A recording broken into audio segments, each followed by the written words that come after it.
शिरदवाड शिरढोण टाकवडे विकासकामांना चालना 30 लाख निधीसाठी जिल्हा परिषद सदस्या सौ अर्चना अमोल चौगुले यांनी आपल्या स्वनिधीतून विविध गावांतील विकासकामांसाठी एकूण 30 लाख रुपयांच्या निधीची मागणी मुख्य कार्यकारी अधिकारी श्री कार्तिकेयन एस यांच्याकडे केली आहे. या निधीतून शिरदवाड शिरढोण आणि टाकवडे या गावांमध्ये महत्त्वाची कामे करण्याचा प्रस्ताव मांडण्यात आला आहे. या प्रस्तावानुसार मौजे शिरदवाड येथील छत्रपती शिवाजी महाराज यांच्या शिवमंदिरासाठी कंपाऊंड बांधण्याचे काम करण्यात येणार आहे. तसेच मौजे शिरढोण येथे माळभागातील रस्त्याचे काम करण्याची मागणी करण्यात आली आहे.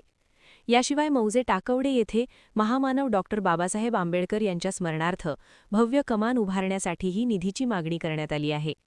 सदर कामांसाठी एकूण 30 लाख रुपयांचा निधी मंजूर करण्याबाबत मुख्य कार्यकारी अधिकारी श्री कार्तिकेयन एस यांच्याकडे निवेदन देण्यात आले. या विकास कामांमुळे संबंधित गावांतील पायाभूत सुविधा सुधारण्यास मदत होणार असून नागरिकांनाही मोठा दिलासा मिळणार आहे.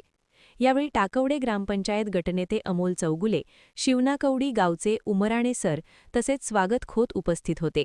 त्यांनीही या कामांना लवकरात लवकर मंजुरी देऊन कामे सुरू करण्याची अपेक्षा व्यक्त केली. महान कार्य न्यूजसाठी प्रकाश चव्हाण, टाकवडे.